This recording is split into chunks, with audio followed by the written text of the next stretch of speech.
Hello everyone, मैं हेतराम डोई। हमारे YouTube channel unique एशियम classes के इस वीडियो में आप सभी लोगों का हार्दिक स्वागत करता हूं। कैसे हो साथियों? आशा करता हूं सभी ठीक होंगे। तो चलो आज हम फिर से एक नए वीडियो के साथ आपके साथ हाजिर हैं। और ये वीडियो है दोस्तों रीजनिंग से संबंधित। जो इसमें 4 सवाल दिए हुए हैं, ये बहुत ही बेहतरीन सवाल हैं। हर सवाल किसी न किसी एग्जाम में बार बार रिपीट हो रहा है। तो ऐसे सवाल हैं जिनको करने के बाद में आपको ऐसे सवालों में फंसने की दिक्कत का सामना नहीं करना पड़ेगा। तो दोस्तों एक चीज मैं बता देता हूं आपको। ये जो पहला सवाल है ये भी बहुत बार रिपीट हो चुका है, दूसरा सवाल है वो भी बहुत बार रिपीट हो चुका है, और तीसरा सवाल है वो भी बहुत बार रिपीट हो चुका है, और चौथा सवाल है वो भी बहुत बार रिपीट हो चुका है। तो दोस्तों एक चीज ध्यान रखना कि ये जो सवाल हैं ये बार बार रिपीट हो रहे हैं, और ऐसे सवाल ही एग्जाम में बहुत ज़्यादा पूछे जाते हैं। अक्सर किसी भी तरह का कॉम्पिटिटिव एग्जाम हो उसमें इस तरह के सवाल जरूर पूछे जाते हैं। तो एग्जाम व्यू की दृष्टि से ये जो सवाल हैं ये बहुत ज़्यादा इंपॉर्टेंट है। तो बने रहिए वीडियो में। और यदि वीडियो आपको अच्छा लगता है तो वीडियो को लाइक कीजिए और अपने दोस्तों में शेयर कीजिए। और साथ ही साथ यदि आप चैनल पे नए हैं हमारे पे, तो आप चैनल को सब्सक्राइब भी कीजिए। तो चलिए डायरेक्ट हम चलते हैं सवाल के ऊपर। दोस्तों पढ़ते हैं। सबसे पहले नंबर 1 फरवरी 2010 को सोमवार था, तो 5 मार्च 2010 को कौन सा वार होगा? देखिए दोस्तों, इस तरह का एक वीडियो पहले भी बनाया था मैंने, उसके अंदर भी काफी सवाल आए थे, और ये फिर आ गया दोबारा से एक सवाल। तो आप देखिए इस तरह के सवालों को करने के लिए क्या करते हैं। सबसे पहले हमारे को दिया है 2010। 2010 को चेक कर लेते हैं हम, लीप ईयर से है या, देखो इसमें फरवरी की बात आ रही है, फरवरी की बात आ रही है, इसलिए हम क्या करते हैं इसको 2010 को चेक करते हैं कि ये लीप ईयर तो नहीं है। यानी कि लीप ईयर होगा तो इसमें 4 का भाग जाएगा। 4 का भाग देके देखते हैं तो इसमें 4 का भाग नहीं जाएगा पूरा पूरा। 4 का भाग नहीं जाएगा, इसका मतलब ये लीप ईयर तो नहीं है। तो लीप ईयर नहीं है तो भाई साहब फरवरी जो है 28 दिन का होगा। अब यहाँ पे कितने दिन का होगा? 28 दिन का। तो चलिए ये तो क्लियर हो गया कि लीप ईयर नहीं है। लीप ईयर नहीं है तो ये फिर क्या होगा? क्या होगा? ये अधिवर्ष नहीं होगा और ये साधारण वर्ष होगा। और साधारण वर्ष में जो फरवरी का दिन होता है ना, फरवरी का सॉरी महीना होता है ना, वो हमेशा और हमेशा 28 दिन का आता है। जी हाँ, देखिए तो आप बिल्कुल इधर नजर नजर टिकाइए, क्योंकि मैं बहुत ही इंटरेस्टिंग चीज बताने वाला हूं आपको। देखिए इस तरह के जो सवाल आते हैं उनको अक्सर हल करने के लिए हम क्या करते हैं। सबसे पहले हम देखते हैं कि 1 फरवरी से और 5 मार्च तक की बात कर रहा है, तो 28 फरवरी होता है, यानी फरवरी में 28 दिन होते हैं। तो 28 में से 1 घटाया, कितना आ गया? 27। ठीक है, 27 आ गया। अब 27 में क्या करते हैं, ये जो 5 दिन होते हैं ये जोड़ देते हैं, 27 + 5। ये लास्ट वाले जोड़े जाते हैं और पहले वाले घटाए जाते हैं। तो इनको क्या करते हैं, जोड़ लेते हैं। ये कितना आ जाएगा? 27 और 5 32। अब इसके अंदर हम क्या करते हैं, 7 का भाग दे देते हैं। 7 का भाग क्यों देंगे? क्योंकि मैंने वहां अच्छे से बताया था आपको, उस वीडियो के अंदर बहुत ही अच्छे तरीके से बताया था कि इसमें 7 का भाग क्यों दिया जाता है। लेकिन फिर दोबारा से सुन लीजिएगा, इसमें 7 का भाग इसलिए दिया जाता है क्योंकि एक हफ्ता के अंदर, यानी एक सप्ताह के अंदर दिनों की संख्या 7 होती है। यानी कि एक हफ्ता के बाद में दिन जो है ना रिपीट होना शुरू हो जाते हैं। तो इसलिए हम 7 का भाग देते हैं। इसमें 7 का भाग देंगे तो कितनी बार जाएगा? 7 चौक 28, यानी कि 32 में से 28 घटाएंगे तो कितना शेष बचेगा? 4। 4 शेष बच गया दोस्तों यहाँ पे, और ये शेष से ही हमारा लेना देना है। अब क्या करते हैं, ये चीज आगे की पूछी है। ये 1 फरवरी को क्या वार था? सोमवार। क्या वार था? सोमवार। अब सोमवार से हम 1 2 3 4 4 दिन आगे चलेंगे, क्योंकि आगे का पूछा है ना, इसमें आगे का पूछा है तो हम आगे की साइड में चलेंगे। देखिए दोस्तों, अब इसमें क्या आएगा, सोमवार के बाद में मंगलवार, बुधवार, बृहस्पतिवार और ये शुक्रवार। तो इस दिन क्या हो गया? शुक्रवार।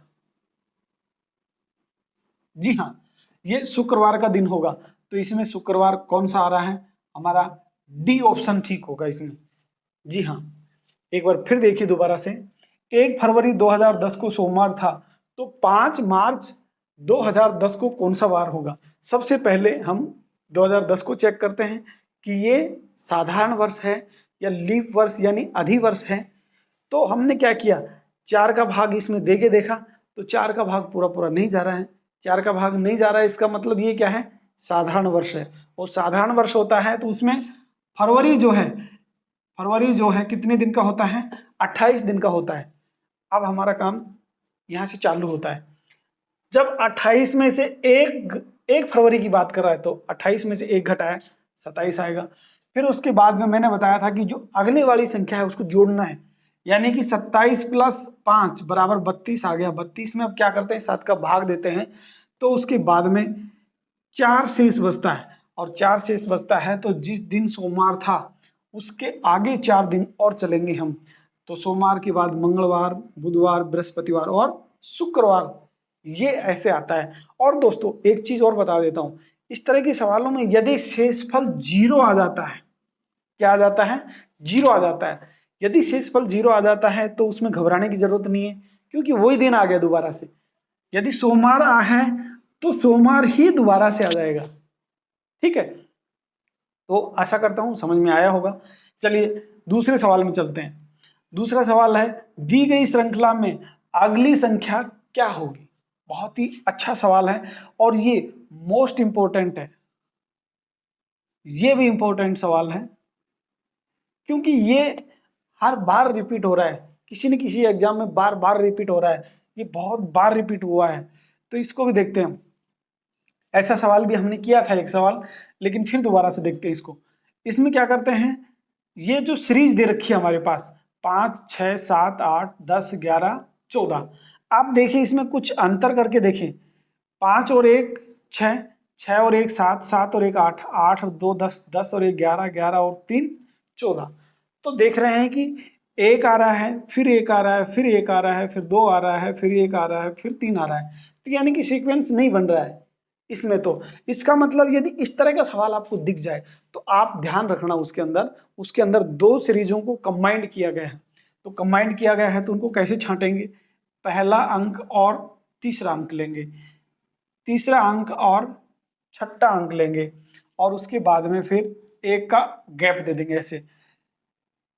2 5 और 2 कितना होता है, +2 7, 7 और +3 10, 10 और 4 कितना होता है 14। अब बच गए उनको ले लेते हैं, इसका +2,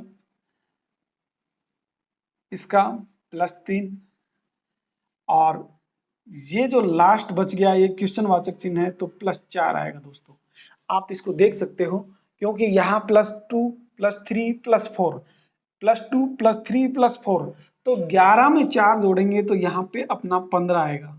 क्या आएगा, 15 आएगा। और इसमें देखिए ऑप्शन ए हमारा ठीक होगा, 15। इस प्रकार से दोस्तों ये सवाल बहुत इजी होते हैं, लेकिन इनको थोड़ा समझना जरूरी है। समझ में आने के बाद में ये कहीं भी गलत होंगे नहीं, क्योंकि इसमें 2 सीरीजों को मिक्स किया है और ये सवाल बहुत बार रिपीट हुआ है। एक चीज बता देता हूं मैं दोस्तों, बार बार रिपीट हुआ है, इसलिए आप इसको हल्के में ना लें, क्योंकि ये सवाल किसी भी एग्जाम को छोड़ता नहीं है, बहुत बार रिपीट हुआ है। इसके बाद तीसरा सवाल देखिए, दिए गए विकल्पों में से संबंधित संख्या क्या है, संबंधित संख्या क्या है। देखो ये भी सीरीज का ही सवाल है, इसको अनुपात समानुपात में दिया हुआ है। जी हाँ, किसमें दिया है, अनुपात समानुपात में दिया हुआ है। तो देखो क्या दे रखा है कि 6:64, 6:64 समानुपात 11 क्या होगा, ये हमारे को फाइंड आउट करना है। तो सबसे पहले तो इनमें देखते हैं कि इनमें क्या संबंध है, इनमें जो संबंध होगा वो ही संबंध इनमें होगा। सबसे पहले देखते हैं कि 6 का वर्ग करते हैं 36 आता है, तो नहीं आ रहा। फिर उसके बाद में ये किसका वर्ग है, पहले तो ये देखो इसको, ये है 64 का वर्ग। जी हाँ, किसका वर्ग है, 64 का वर्ग है। और ये कहूं, 64 का नहीं, 8 का वर्ग, 8 का क्या है, ये वर्ग है। 8 का वर्ग करेंगे तो ये 64 आता है, और 4 की घात 3 करेंगे तो 64 आता है। ठीक है, तो एक चीज हमारे समझ में आ रहा है। तो इसमें देखिए, यदि हम ऐसे करते हैं, इसमें से 2 घटा के और उसका घन कर देते हैं, यानी कि एक तो ऑप्शन हमारे पास ये है कि इसमें से 2 घटाया तो 4 आ गया, और 4 का घन कर दिया तो ये आ गया हमारे पास। ठीक है, 64 आ गया। अब देखिए, इसको भी ऐसे ही करते हैं, 11 में से 2 घटाएंगे तो 9 आएगा, और 9 का घन करेंगे तो कितना जाएगा, 9 नाम 81। और ये संख्या देखो, इसको फिर से 9 से गुणा करेंगे तो 9 एकम 9, 9 अंठी 72, यानी कि बहुत बड़ी संख्या आ रही है।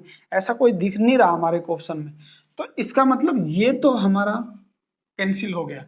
उसके बाद ये कहीं ना कहीं बैठ रहा है इसके अंदर। 8 का वर्ग 64 हो रहा है, 8 का वर्ग 64 हो रहा है, तो इसका मतलब ये है कि 6 के अंदर क्या कर रहे हैं, 6 के अंदर 6 प्लस 2 बराबर 8, और इसका वर्ग बराबर 64, ऐसे बैठ रहा है। अब इसमें 11 है, तो 11 को कर लेते हैं, 11 प्लस 2 बराबर 13, और इसका वर्ग करेंगे तो 169, 169। देखो इसमें है क्या कहीं, बिल्कुल है, पहला ही ऑप्शन है।